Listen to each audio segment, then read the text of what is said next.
بسم الله الرحمن الرحيم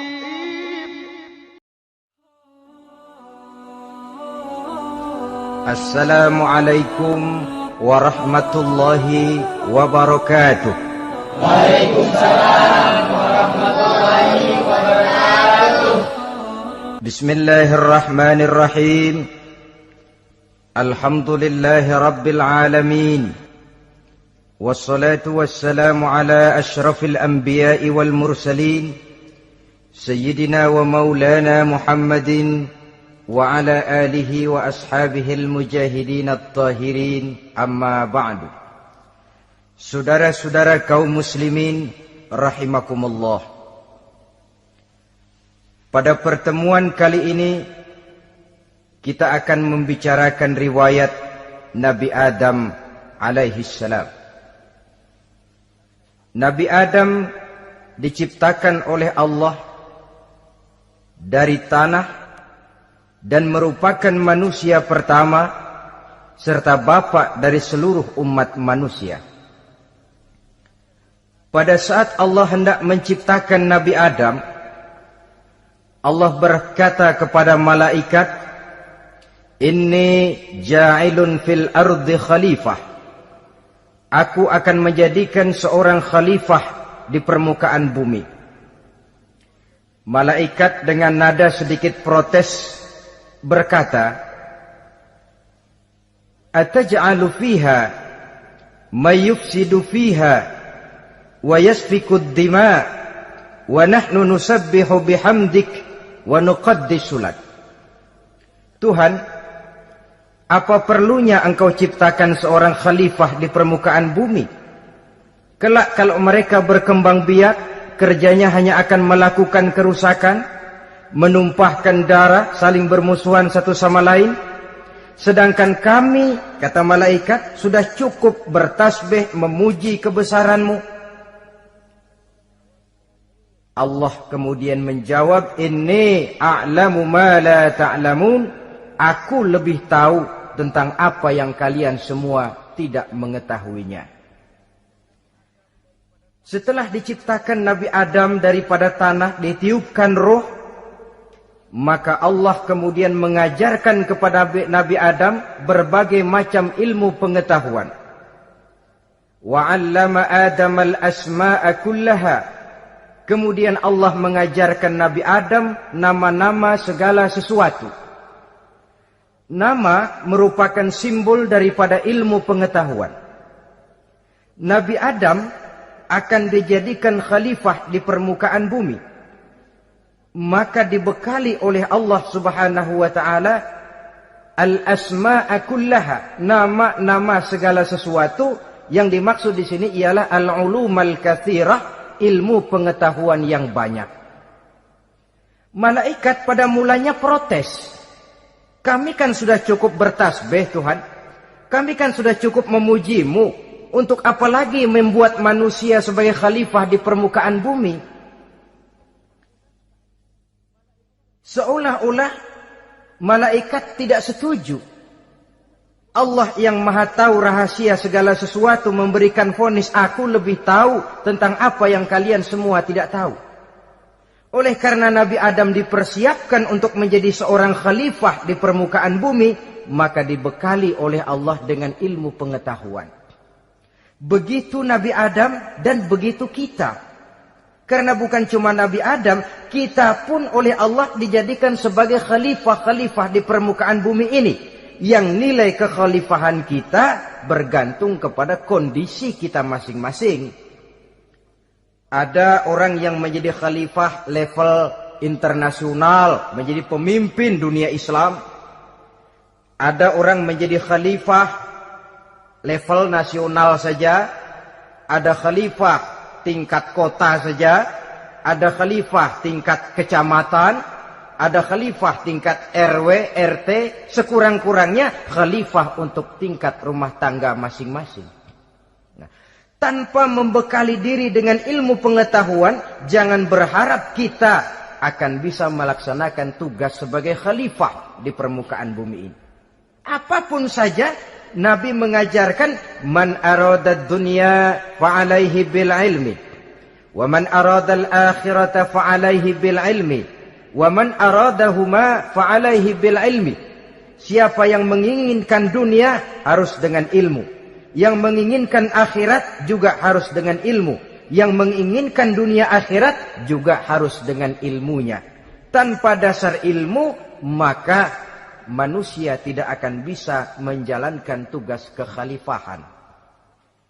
Setelah diajarkan Adam nama segala sesuatu, dikonfrontir, dihadapkan dengan malaikat. Hei malaikat, kalau tadi kamu bilang buat apa perlunya menciptakan khalifah? Nih bentuknya. Adam. Sekarang hei malaikat, coba kamu sebutkan nama segala sesuatu ini yang ada di sini ini. Malaikat berkata, subhanaka la ilma lana illa ma 'allamtana. Ya Allah, kami tidak punya ilmu, kami tidak tahu semua itu kecuali apa yang telah Engkau ajarkan kepada kami. Kalau kamu tidak sanggup, Adam, sebutkan nama-nama semua itu. Adam menyebutkannya dengan lancar. Ketika itulah Allah memerintahkan malaikat untuk sujud kepada Nabi Adam alaihi salam. Sujud di sini bukan sujudul ibadah, sebab sujud ibadah kepada yang selain Allah haram. Tapi sujud di sini sujudut tawadhu' i'tirafan bifadli Adam.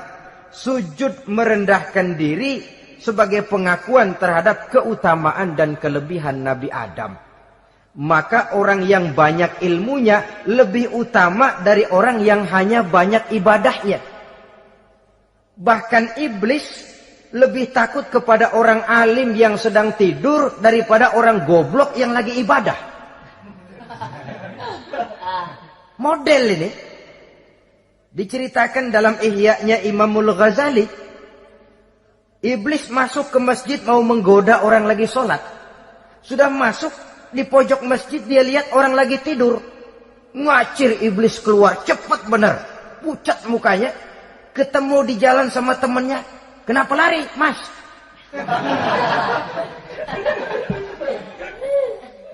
Kata temannya, saya mau goda orang sholat. Lalu tiba-tiba di pojok masjid saya lihat ada orang lagi tidur. Saya takut betul sama itu orang. Lari saya keluar. Loh, sama yang sembahyang sampean nggak takut, kok sama yang tidur takut bagaimana? Yang tidur itu orang alim. Yang lagi sembahyang itu orang goblok. Oh, godain orang goblok, saya colek juga dia lupa sembahyang. Tapi orang alim ini saya takut betul. Lah kalau diukur dengan malaikat waktu itu Nabi Adam, ibadahnya lebih banyak malaikat, jelas. Sudah bertasbih, sudah bertahmid malaikat. Nabi Adam baru diciptakan. Tapi kenapa Allah perintah malaikat sujud kepada Adam? I'tirafan bifadli Adam. Keutamaan Nabi Adam. Pantas untuk diserahi tugas sebagai khalifah mengatur kehidupan di muka bumi. Kalau malaikat yang jadi khalifah di dunia ini, nggak rame dunia. Coba, malaikat, material, harta nggak perlu. Seksual nggak perlu. Dunia ini hambar. Justru dunia ini menjadi ramai setelah manusia diberikan fungsi sebagai malaikat, sebagai khalifah oleh Allah Subhanahu wa taala.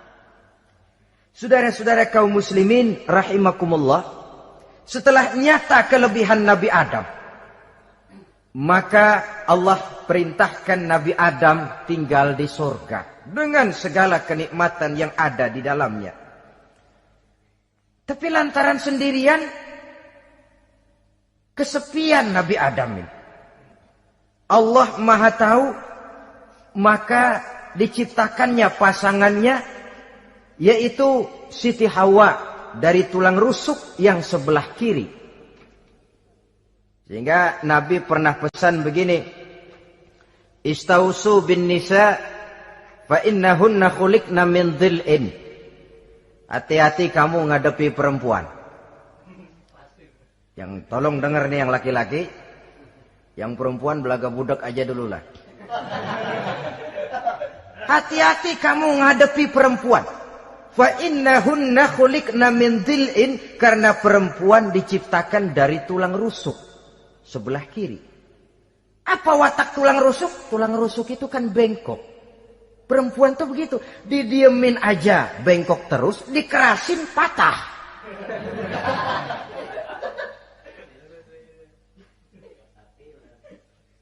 Saudara-saudara, di sini kita ambil satu hikmah bahwa ternyata yang bikin hidup terasa enak karena di sekitar kita banyak orang lain. Bodoh manusia kalau dia merasa bisa hidup sendirian. Tinggal di tengah kampung tapi gayanya gaya orang tidak mau kenal dan tidak mau tahu sama tetangga. Jangankan di dunia, di sorga saja Nabi Adam karena sendiri, kesepian. Apa saudara mau tinggal di Jakarta? Apa saja di Jakarta, sudahlah milik saudara. Hotel Indonesia dikasih saudara, Hotel Borobudur punya saudara, Monas buntel bawa pulang. Semanggi ambil, tapi di Jakarta saudara tinggal sendirian. Kira-kira enak nggak? Ternyata yang bikin hidup terasa nikmat karena di sekitar kita banyak orang lain. Begitulah Allah ciptakan Siti Hawa. Setelah diciptakan Siti Hawa, natur manusiawi. Nabi Adam mau main pegang aja. Kata Allah, hai Adam, jangan kau sentuh sebelum kau bayar maharnya. Maharnya apa ya Allah? Maharnya antusalliya ala Muhammadin sallallahu alaihi wasallam. Maharnya kau bersolawat kepada Nabi Muhammad. Manusianya belum lagi diciptakan tapi namanya sudah ada. Nurnya sudah ada. Bahkan dijadikan mas kawin antara Adam dengan Hawa. Karena itu dalam Islam sebenarnya urusan kawin itu bukan yang sulit. Maka jangan dipersulit. Tapi juga jangan digampang-gampangin.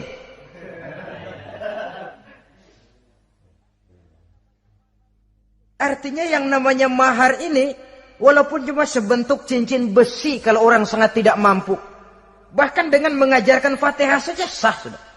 Saya terima nikahnya Fulanah binti Fulan, dengan mas kawinnya saya ajarkan dia surah Fatihah. Kalau memang kere betul, tidak punya apapun, sah sudah itu. Agama ini mudah, karena itu jangan dipersulit, tapi juga jangan digampang-gampangin. Setelah itu Allah memerintahkan, ya Adam uskun anta wa zawjukal jannah. Hai Adam, kau dan istrimu tinggallah dalam sorga. Wa kula minha ragadan haitsu syi'tuma. Segala makanan yang ada di dalamnya boleh kau makan. Pakaian yang aneka warna boleh kau pakai. Nikmati seluruh fasilitas yang ada di sorga ini. Cuma atu aja Adam. Yang lain boleh dah. Mau ngapa pakai atu aja jangan. La taqraba hadhihi syajarah. Jangan kamu dekati pohon khuldi itu. Dekat saja jangan. Apalagi sampai metik. Jangan Adam. Saudara, ma'asyiral muslimin, itulah watak manusia. Kalau ada 10 persoalan, yang 9 boleh, yang 1 tidak boleh, yang tidak boleh yang bikin dia penasaran. Gue pengen tahu ngapa kagak boleh sih. Timbul penasaran. Apalagi iblis selalu berusaha. Sebab pada waktu malaikat disuruh sujud, semuanya sujud kepada Adam. Iblis tidak mau sujud. Tuhan tegur, iblis, kenapa kamu tidak mau sujud? Mana mungkin Tuhan, saya akan dibikin dari api, kata iblis. Adam dari tanah, unsur api lebih mulia dari unsur tanah. Masa saya harus tunduk kepada Nabi Adam? Gengsi dong. Adam kan anak kemarin sore, baru dibikin. Masa saya harus tunduk kepada orang yang macam itu? Ini kan perintah aku iblis. Kalau kau tidak mau tunduk, keluar dari sorga ini. Terusir iblis dari sorga karena kesombongannya tidak mau sujud kepada Adam. Nah, logika, kalau udah di sorga aja sombong diusir, Apalagi yang masih tinggal di pinggir kali, sombong.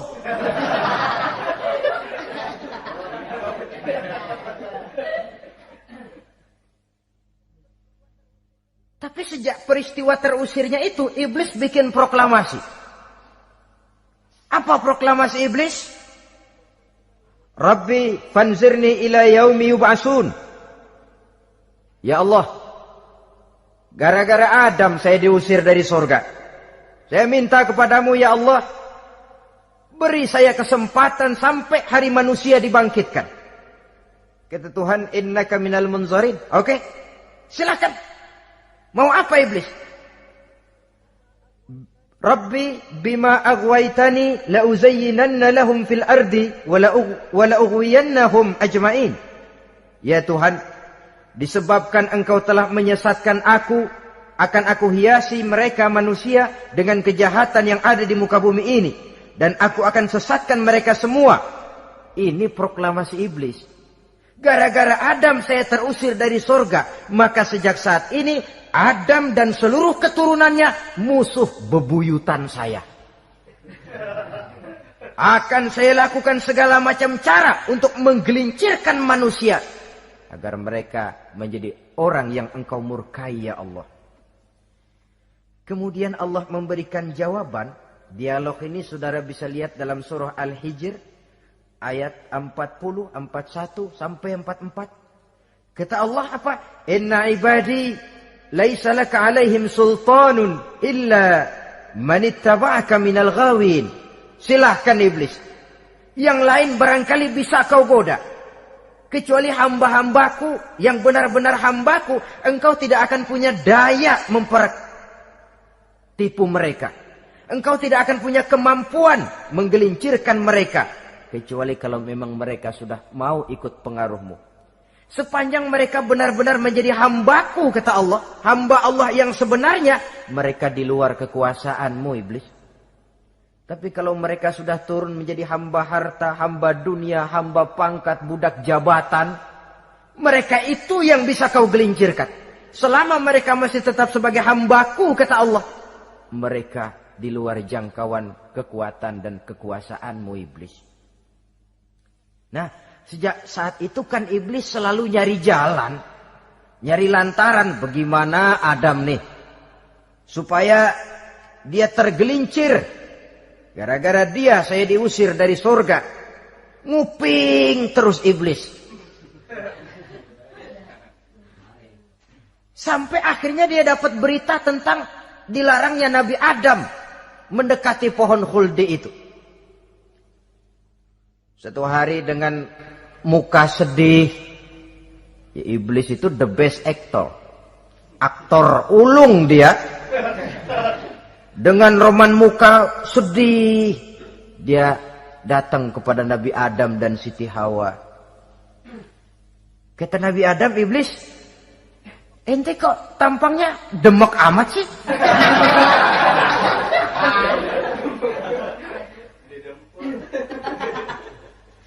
Kenapa begitu sedih? Adam, saya sebenarnya tidak ada yang bikin saya sedih. Cuma saya dapat berita bahwa engkau tidak akan selamanya di dalam surga ini. Wah Adam, kalau engkau bisa tetap tinggal di surga bersama istrimu, alangkah bahagianya saya, kata iblis. Tapi saya dapat kabar ente nggak bakalan lama-lama di surga. Buktinya ente dilarang makan buah khuldi. Khuldun artinya kekal. Kalau kau makan buah itu, kau akan kekal di surga Adam. Tuhan gak pengen, makanya dilarang. Wa qasamahuma inni lakuma laminan nasihin. Untuk memperkuat omongannya, sumpah si iblis.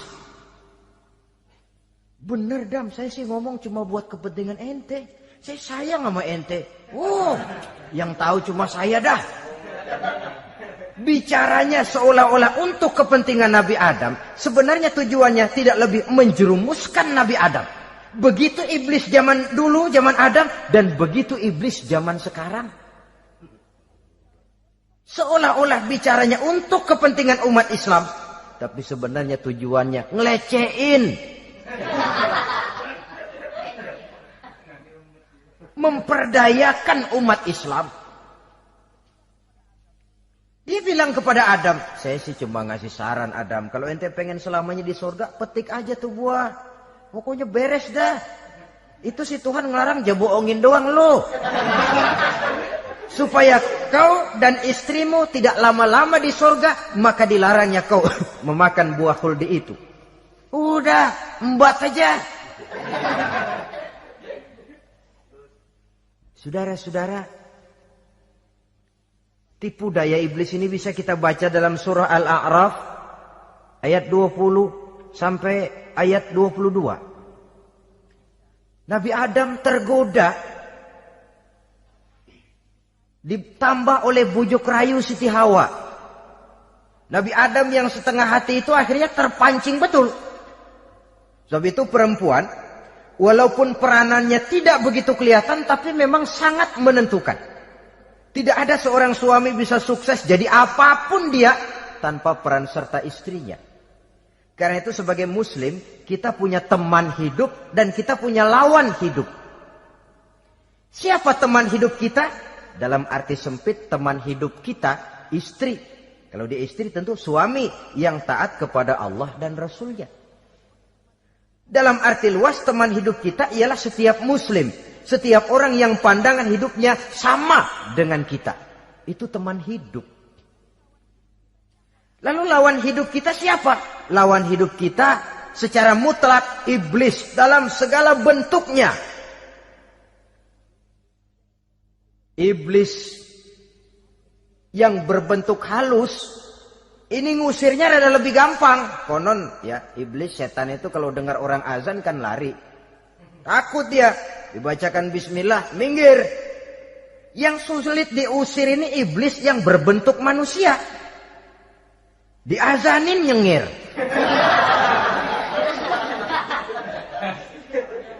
Gawat ini. Saudara-saudara, ini musuh dalam artian mutlak. Sedangkan musuh dalam artian ideologis, setiap orang yang pandangan hidupnya tidak sama dengan kita. Bahasa langsungnya, setiap orang di luar Islam secara ideologis, ya. Adapun secara manusiawi, kita tetap toleransi, saling menghormati, setuju dalam perbedaan pendapat, kembali kepada prinsip lakum dinukum. Kewajiban saling menghormati sesama manusia, tapi secara ideologis tidak ada kompromi. Begitulah Nabi Adam tergoda. Dan begitulah iblis selalu menggoda keturunan-keturunan Nabi Adam sampai kepada kita sekarang ini. Tiap kali kita hendak melakukan berbagai kebaikan, iblis ini mulai bisik, kasa, kusuk, kesek. Saudara tadi dari rumah mau berangkat niat dengerin ceramah macam ini. Apa dikira iblis enggak? Wah, gatal iblis. Kata iblis, alah jangan bertingkah lah dengerin ceramah. Ceramah mah urusan 70 ke atas. Ente masih muda. Berjuang kita. Jihad, bismillah. Tidak, saya mau dengar ceramah. Berangkat kita ke tempat ini. Sampai di sini apa dikira iblis diam? Enggak. Dia bisikin lagi. Iya. Lo hadir ke sono dah. Cuma nyampe sono lo ngomong aja ngomong dah. Ustadz mah jangan didengerin. Ngomong aja udah. Perang lagi jihad. Saya nggak mau ngomong. Mau dengerin betul-betul. Kata iblis, iya lo dengerin dah, jangan ngomong, cuman pules.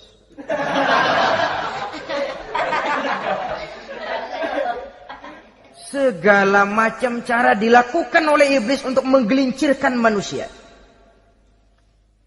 Ketika Nabi Adam mengambil buah khuldi itu, datanglah murka Allah. Adam, seolah-olah kalau bahasa kita, kelewatan kamu Adam. Dari belum ada aku ciptakan kau. Barangkali kau merasa kesepian, aku ciptakan Hawa. Aku tinggikan derajatmu dari malaikat sampai malaikat sujud kepadamu. Aku perintahkan kau tinggal di sorga dengan seluruh fasilitas yang ada di dalamnya. Cuma satu yang aku minta, jangan dekati pohon khuldi, engkau tidak sanggup Adam. Keluar dari sorga ini. terusir Nabi Adam dan Siti Hawa dari surga, turun ke dunia ini. Turun terpisah lagi. Ya Allah. Orang itu kalau biasa susah, ketemu susah sih menglalap namanya. Makanannya. Tapi biasa seneng ketemu susah. Ini yang kalau tidak kuat mental. Tengoklah zaman sekarang kan nih. Kalau tuan-tuan rajin baca pos kota. Kayaknya nyawa murah bener. Pasal duit 100, nyawa hilang. Pasal diputusin pacar, begon ditenggak. Gantung diri pakai tali plastik. Murah betul kelihatannya jiwa itu. Sehingga pantas kalau Nabi pernah katakan irhamu salasatan minan nas, sayangilah 3 macam manusia. Pertama, azizan zalla, orang mulia yang jatuh hina. Pejabat tinggi kalau pensiun kesian bener. Ya Allah. Udah nggak ada yang ngasih hormat, tanda tangan nggak laku. Azizan zalla, orang mulia yang jatuh hina. Yang kedua, ghaniyan qad iftaqara, orang kaya jatuh miskin. Dari hidup serba ada jatuh melarat. Yang ketiga, faqihan yal'abu bihil juhal, ahli fikih ngerti hukum tapi dipermainkan oleh orang-orang bodoh yang kebetulan punya kekuasaan. Kalau keluar fatwa sesuai dengan pesan sponsor, yang halal bisa jadi haram, yang haram dibikin remeng-remeng. Ahli fikih dipermainkan oleh orang bodoh. Kasihan betul. Terpisah Adam dengan Hawa ini. Adapun Nabi Adam turun menyesal dengan seluruh kesalahannya. Sujud, taubat, menangis. Menurut riwayat 300 tahun beliau sujud. Seraya membaca Rabbana zalamna anfusana wa illam taghfir lana wa tarhamna lanakunanna minal khasirin. Ini doanya Nabi Adam. Ya Allah, kami telah zalim kepada diri kami sendiri. Andai kata engkau tidak kasihan, tidak memberikan ampun kepada dosa yang kami lakukan, sungguh kami termasuk ke dalam golongan orang-orang yang rugi. Ini yang dibaca Nabi Adam dalam taubatnya. Di akhir taubatnya, Nabi Adam munajat kepada Allah. Ya Allah, dengan kebesaran Muhammad, ampunilah dosa saya. Allah tegur, kaifa araftahu ya Adam walam akhluqhu. Dari mana kau bisa tahu nama Muhammad Adam, padahal aku ciptakan saja belum manusianya. Kata Nabi Adam, pertama, ketika engkau ciptakan saya, engkau tiupkan ruh ke dalam jasad saya, terbuka mata saya memandang ke bawah arasmu. Di sana nampak dengan jelas tertulis di kaki arasmu, La ilaha illallah Muhammadur Rasulullah. Taulah saya bahwa Muhammad ini orang yang paling dekat dengan engkau ya Allah. Sampai namanya bergandengan dengan namamu di kaki arasmu. Yang kedua, ketika saya hendak menyentuh Hawa, kau juga yang mengatakan jangan kau bayar maharnya sebelum kau bersolawat kepada beliau. Saudara hadirin yang saya hormati, Nabi Adam diterima taubatnya oleh Allah. Kemudian dipertemukan kembali dengan Siti Hawa setelah sekian lama berpisah. Pertemuan itu terjadi di satu dataran luas, di satu padang yang luas, yang sampai sekarang dinamakan dengan Padang Arafat. Tempat para ibadah haji melakukan wukuf, yaitu puncak pelaksanaan ibadah haji. Dan pertemuan itu sendiri terjadi di atas sebuah bukit kecil yang diabadikan dengan nama Jabal Rahmah di kawasan Arafat itu. Di atas Jabal Rahmah itu ada satu monumen kecil untuk mengabadikan pertemuan Nabi Adam dengan Siti Hawa. Lalu tinggallah keduanya di permukaan bumi ini. Oleh Allah diberikan karunia keturunan yang banyak. Dan tiap kali lahir kembar. Kembarnya laki perempuan, laki perempuan, laki perempuan. Dari sinilah berkembang biak manusia. Di mana di zaman Nabi Adam perkawinannya silang. Karena tentu tidak ada manusia lain. Perkawinan silang itu artinya, kalau si A dan B, A ini laki, B perempuan, kemudian lahir kembar kedua antara C dengan D, maka begitulah yang A dikawinkan dengan D, yang C dikawinkan dengan B. Perkawinan silang. Tidak boleh perkawinan yang kembar sama waktu dilahirkan. Nah, di antara putra-putra Nabi Adam yang kemudian juga membuat sejarah, yaitu Habil dan Qabil. Habil, saudara kembarnya namanya Labuda, perempuan. Qabil, saudara perempuannya Iklimah. Menurut hukum perkawinan waktu itu harus silang. Habil harus kawin dengan Iklimah dan Qabil harus kawin dengan Labuda. Tapi Qabil protes. Dia kepengen kawin dengan saudara kembarnya sendiri. Dalam arti yang sama-sama dilahirkan dengan dia, yaitu Iklimah. Kenapa? Karena kebetulan rupa Iklimah ini lebih cantik daripada Labuda. Protes kepada ayahandanya Nabi Adam. Abah, saya tidak terima, saya harus kawin dengan Iklimah. Tidak Qabil, kamu harus kawin dengan Labuda. Gak mau. Kenapa dengan Labuda? Kurang kece.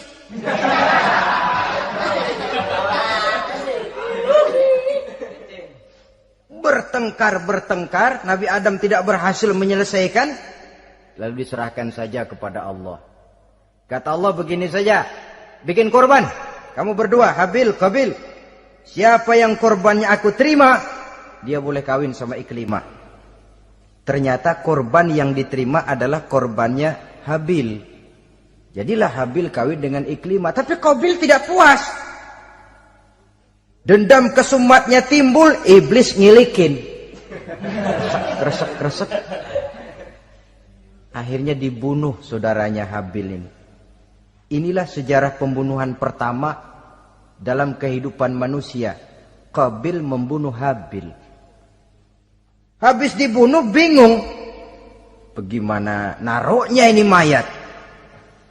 Allah lalu memberikan petunjuk. Dalam Al-Maidah ayat 31 itu dijelaskan. Ada burung gagak berantem sama burung. Yang satu mati. Nah, oleh yang masih hidup, tanah ini dicakar-cakar sama kakinya dan sama paruhnya. Sehingga berbentuk lubang, bangkai saudaranya itu dimasukin ke lubang itu, lalu diuruk lagi pakai tanah. Oleh cakar kakinya dan paruhnya itu. Sehingga Qabil, cara ini bisa. Itulah sejarah penguburan pertama dalam perkembangan manusia. Oleh karena itu,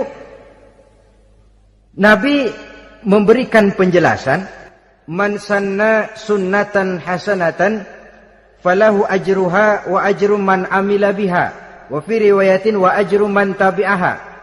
Siapa orang yang melakukan satu kebajikan, dia akan mendapat pahala dan pahala dari orang-orang yang mengikuti kebaikannya.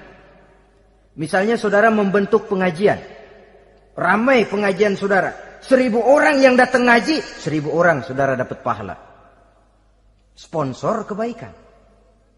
Sebaliknya, wa man sanna sunnatan sayyi'atan falahu ismuha wa ismu man amila biha, ay wa ismu man tabi'aha. Siapa yang memulai suatu kejahatan, dia akan mendapat dosa dan dosa dari orang-orang yang melakukan atau mengikuti kejahatannya. Umpamanya saudara mengadakan pesta. Lalu dalam pesta itu terjadi segala macam maksiat. Maka seluruh maksiat yang terjadi malam itu di tempat itu, saudara ikut dapat dosanya. Kenapa? Sponsor. Tiap kali ada pembunuhan, Qabil dapat andil dosa. Kenapa? Sponsor. Tapi kalau 2 orang muslim, ini masalahnya Habil nggak ngelawan kan, dibunuh. Tapi kalau 2 orang muslim berkelahi, kata Nabi apa? Apabila 2 orang muslim saling berbunuh-bunuhan, maka al-qatil wal maqtul finnar, baik yang membunuh ataupun yang dibunuh dua-duanya neraka. Sahabat heran, ya Rasul, kalau yang ngebunuh masuk neraka pantas, tapi ini yang dibunuh kenapa neraka juga? Soalnya sama-sama niat, cuman keduluan aja. Itu kan masalahnya. Andai kata dia nggak terbunuh, dia yang akan membunuh. Niat itu sudah ada.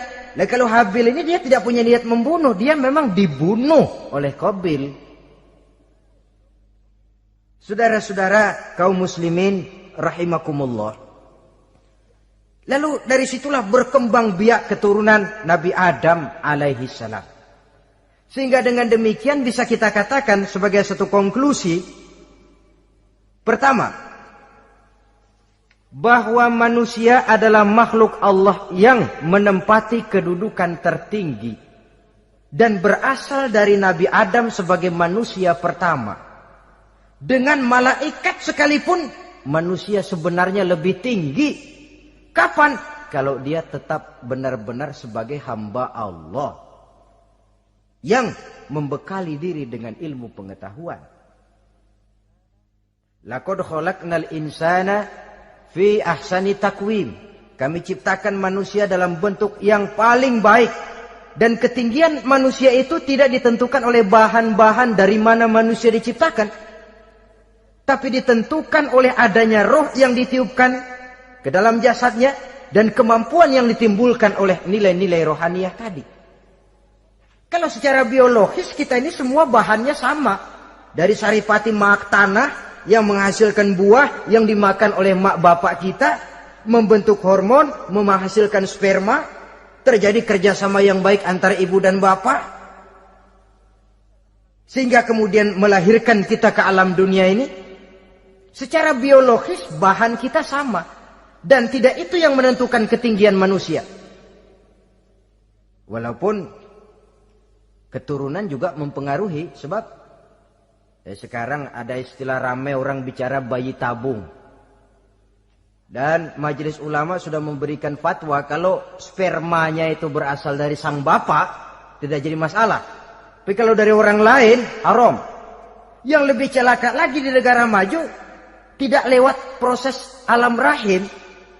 Jadi dalam satu tabung yang diberikan suhu yang mirip dalam kandungan, di situ dipertemukan antara sperma, air mani laki-laki, dengan ovum, air mani perempuan. Diberikan suhu yang mirip dalam kandungan, dan itu diharapkan bisa menghasilkan manusia lewat tabung kaca itu. Saya tidak sanggup bayangkan kalau sekarang orang tanya usul asal-usul kita, kan kita masih enak jawab. Kamu anak siapa? Oh, bapak saya Fulan, ibu saya Fulana. Oh, kenal saya. Tapi manusia yang akan datang kalau proyek ini berhasil, bapakmu siapa? Enggak tahu, saya dulu keluar dari tabung, Pak. Rendah betul martabat manusia. Sama saja dengan ada perempuan pernah protes, Pak, Islam itu enggak adil katanya. Kenapa? Masa dalam Islam laki-laki boleh kawin lebih dari satu, tapi perempuan enggak boleh kawin lebih dari satu? Supaya sama-sama adil, boleh dong perempuan punya laki lebih dari satu. Saya bilang, justru disitulah Islam itu hendak menjaga martabat manusia. Kalau seorang suami punya istri empat-empatnya lalu hamil, bapaknya jelas. Tapi kalau perempuan satu punya suami 4 lalu hamil, bapaknya yang mana ya?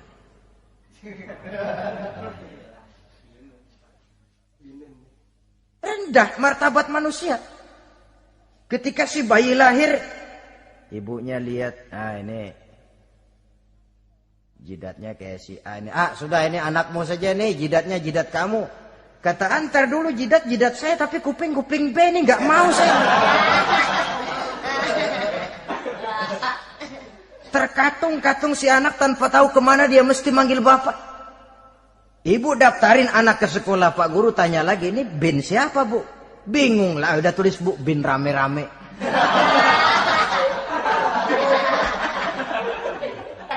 Kan rusak martabat manusia kalau sudah begitu. Justru Islam ini menjaga ketinggian martabat manusia.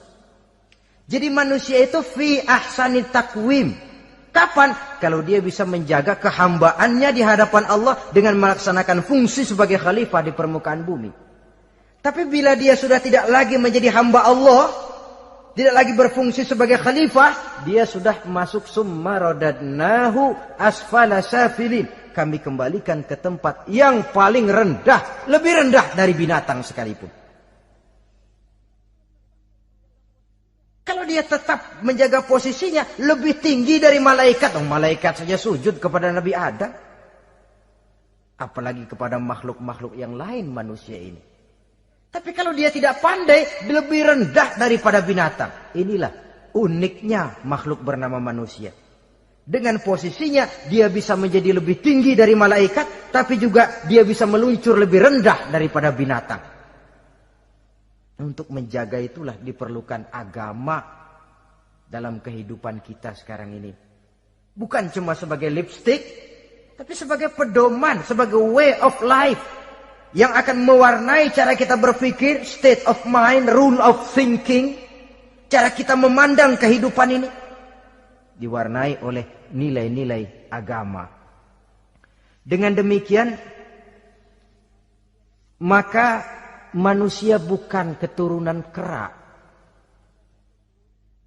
So, ada satu teori namanya teori evolusi yang disampaikan buat pertama kali oleh Charles Darwin.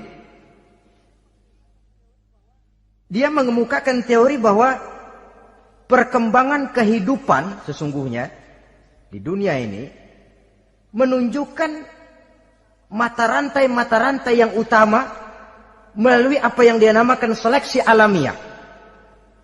Mula-mula dari ikan, melalui seleksi ke amfibi, dari amfibi ke reptil, dari reptil ke mamalia, dari mamalia ke mamalia kecil, dari mamalia kecil ke primat, dari primat ke monyet, dari monyet menjadi Homo erectus.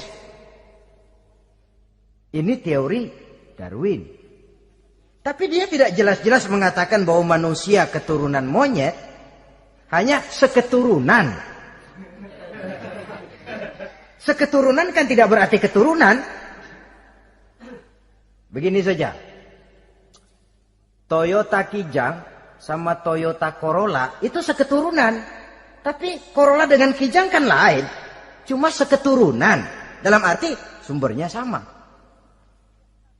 Makhluk yang tidak tahan seleksi alam, oleh udara yang sangat dingin, perkembangan cuaca yang sangat panas, gempa bumi dan sebagainya, seleksi alam dia namakan, hilang, musnah dari peredaran. Seperti ada binatang raksasa itu, dinosaurus, sekarang kan cuma tinggal dongeng saja, tinggal nama atau kerangka. Itu oleh seleksi alam dia nggak lulus, hilang. Yang bertahan, yang lulus seleksi alam. Manusia walaupun kecil yang lulus seleksi alam ini. Biar dihantam gempa bumi, angin topan, tetap aja ngejedok.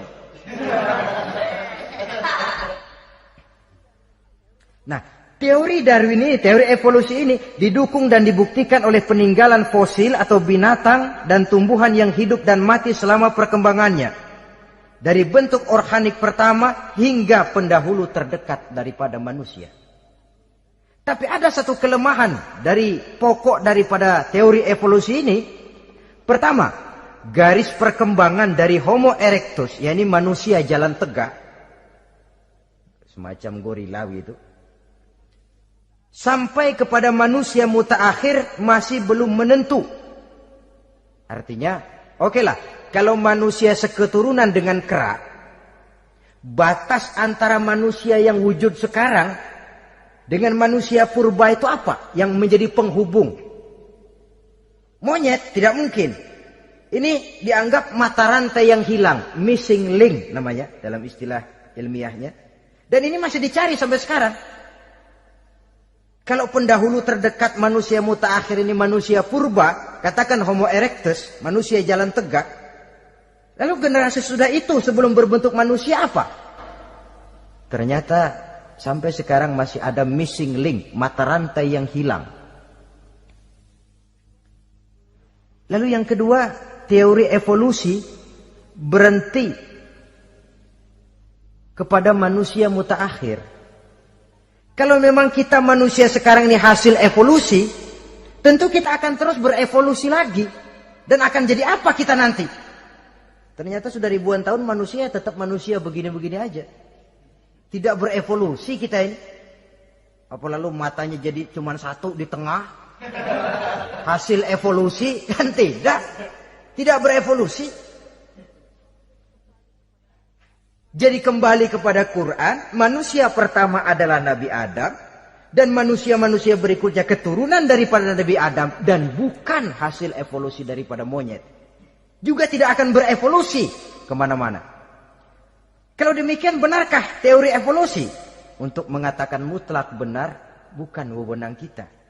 Untuk mengatakan salah total juga kebenaran ilmu adalah relatif sebagai relatifnya daya pikir manusia. Di samping dia harus membuktikan kebenarannya, maka kebenaran ilmiah adalah kebenaran yang relatif dan temporer. Contoh kecil saja. Dulu orang berteori bahwa bagian yang terkecil dari suatu benda namanya molekul, kan begitu? Molekul ini nggak bisa dibagi-bagi. Bagian yang paling kecil dari suatu benda namanya molekul. Ilmu terus berkembang. Ternyata molekul sebenarnya terdiri daripada atom. Atom itulah bagian terkecil dari suatu benda yang nggak bisa dibagi-bagi lagi. Nah, berubah sudah teori pertama. Tidak jadi molekul sekarang, atom. Belakangan rupanya atom masih tersusun dari partikel-partikel. Partikel inilah bagian yang terkecil dari satu benda. Berubah lagi sudah. Dan tidak mustahil akan ada penemuan bahwa partikel pun masih bisa dibagi-bagi lagi. Begitu juga dengan teori evolusi ini. Sehingga beberapa ahli semacam Dr. Charles Oxnard, Dr. Jane Paul Hallett dari Chicago dan California, mereka sudah membantah teori evolusi ini. Namun masalah paling pokok dari kita ialah kita diciptakan oleh Allah berasal dari Nabi Adam alaihi salam. Nabi Adam diciptakan dari tanah. Dan kita bukan hasil dari evolusi, juga tidak akan berevolusi. Nah, lalu kepada makhluk bernama manusia diberikan fungsi sebagai khalifah di permukaan bumi ini. Ini yang dulunya malaikat protes. Sebagai khalifah, tugas kita apa? Khalifah Allah di muka bumi. Menerjemahkan sifat Allah sesuai dengan batas-batas kemanusiaan kita. Allah Maha Pengasih. Berusahalah kita pengasih kepada makhluk sesuai dengan batasan manusiawi kita. Allah Maha Menolong. Ringan tanganlah kita menolong orang yang memerlukan sesuai dengan batas kemampuan kita. Fungsi khalifah. Untuk bisa berfungsi sebagai khalifah secara baik, kita harus mempunyai modal yang dinamakan ilmu pengetahuan. Dan Islam sangat menggalakkan itu. Jauh dulu 14 abad yang lalu, dari desa kecil yang bernama Mekah yang peta belum muat, orang di dunia belum kenal, sudah keluar seruan utlubil ilma walau bisin, tuntutlah ilmu walaupun di negeri Cina. Ngomong Cina di Mekah. Padahal Mekah waktu itu belum masuk peta, belum dikenal orang. Sudah ada revolusi ilmu dan budaya. Belajar walaupun harus nyebrang ke negeri Cina. Lalu ada lagi misalnya allimu auladakumus sibahata warrimayah, kata Nabi. Ajarkan anakmu renang dan lempar. Lempar lembing, lempar cakram. Olahraga. Satu tanda Islam agama masa depan. 14 abad yang lalu di Saudi Arabia, Nabi mengajarkan ajari anakmu berenang. Kalau Islam agama untuk orang Arab saja, mau berenang di pasir.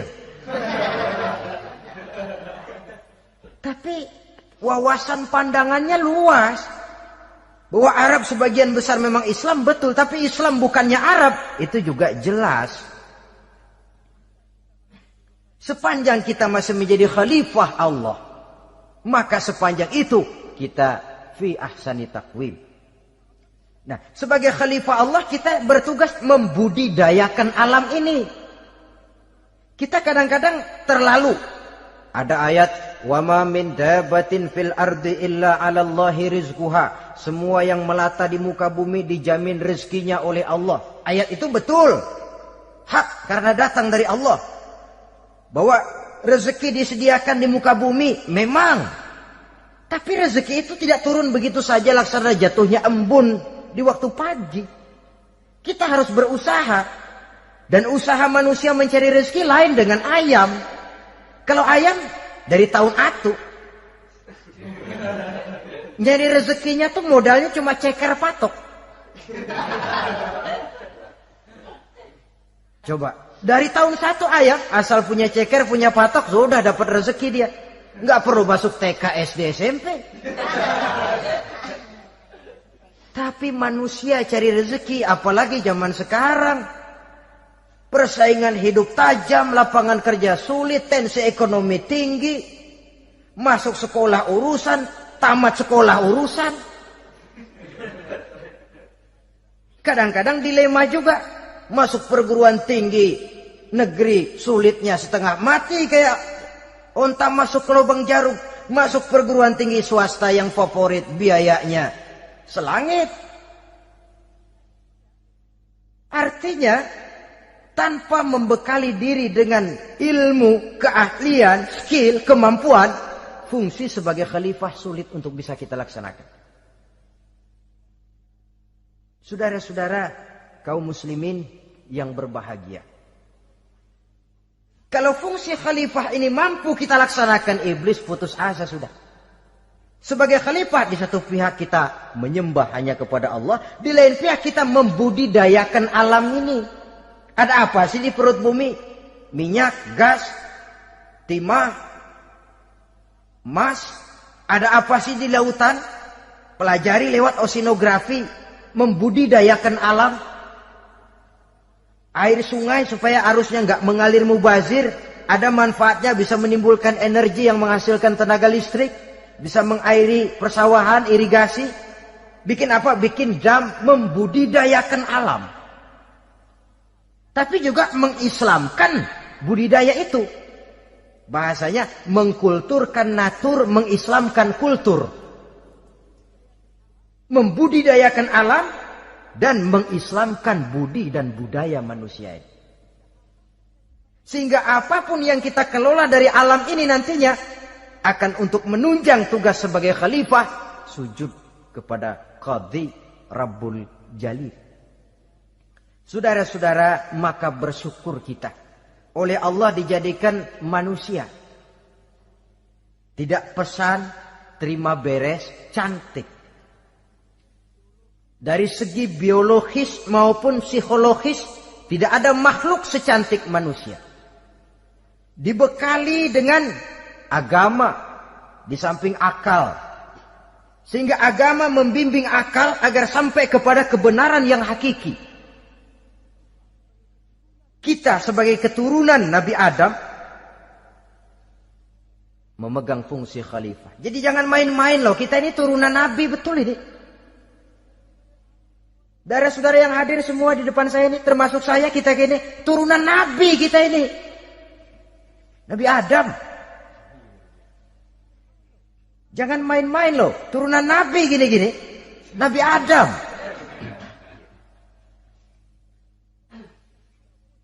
Sayang kalau posisi yang tinggi kita tidak melaksanakan fungsi yang tinggi. Sayang betul. Sebab itu manusia harus adil kepada dirinya. Dalam arti menjaga diri dari sesuatu yang bisa menghancurkan ketinggiannya dalam pandangan Allah. Jadi kalau kita sudah lemparkan diri ke meja judi, hanyutkan diri ke tempat mabuk, hancurkan diri di tempat maksiat, itu sudah tidak adil kepada diri sendiri. Tidak bisa menjaga ketinggian yang diberikan Allah kepada kita. Dikasih baju bersih, dicemplungin di comberan, diinjek-injek lagi. Kita ini diciptakan fi ahsani taqwim.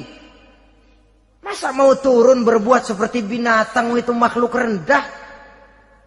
Masa mau mengikuti tipu dayanya iblis, dia sudah proklamasikan bahwa itu musuh bebuyutan kita? Innahu lakum aduwwum mubin. Setan musuhmu yang jelas dalam segala bentuknya.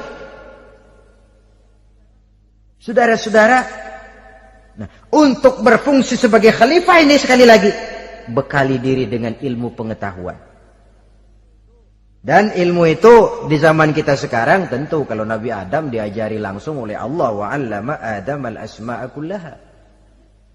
Lah kalau kita mau nunggu Tuhan ngajarin, geblek terus. Ya tidak mustahil Allah memberikan ilmu yang disebut ilmu laduni ya. Transfer. Langsung Allah memberikan kepada seorang hamba, membukakan pintu hatinya. Tapi bukan potongan kayak kita yang dapat ilmu laduni macam begitu. Satu contoh, menurut ceritanya, Hadratus Syekh Kiai Hasyim Asy'ari itu kan ngaji beliau kepada Kiai Khalil Bangkalan, Madura. Kiai Khalil ini wali. 2 tahun berguru di sana nggak diajarin apa-apa. Cuma kalau pagi nyari rumput. Tiap hari 2 tahun akhirnya Hadratus Syekh bilang, Kiai, saya kapan diajarin? Sudah Hasyim, kau pulang saja. Insya Allah kau alim. Itu aja pulang jadi orang alim. Ya di samping terus beliau belajar ke Mekah. Kita harus melalui proses belajar. Ini untuk menunjang tugas kekhalifahan kita. Sebagai hamba Allah dan sebagai khalifah Allah di permukaan bumi. Sehingga 2 tugas ini bisa kita laksanakan dengan sebaik-baiknya. Menjaga martabat manusia sebagai makhluk yang mulia dan keturunan dari Nabi Adam alaihissalam. Saudara-saudara, ini sajalah pembicaraan kita kali ini. Terima kasih banyak atas segala perhatian. Mohon maaf atas segala kekurangan. Usikum wa nafsi bitaqwallah. Aqulu qauli hadza. Wassalamualaikum warahmatullahi wabarakatuh.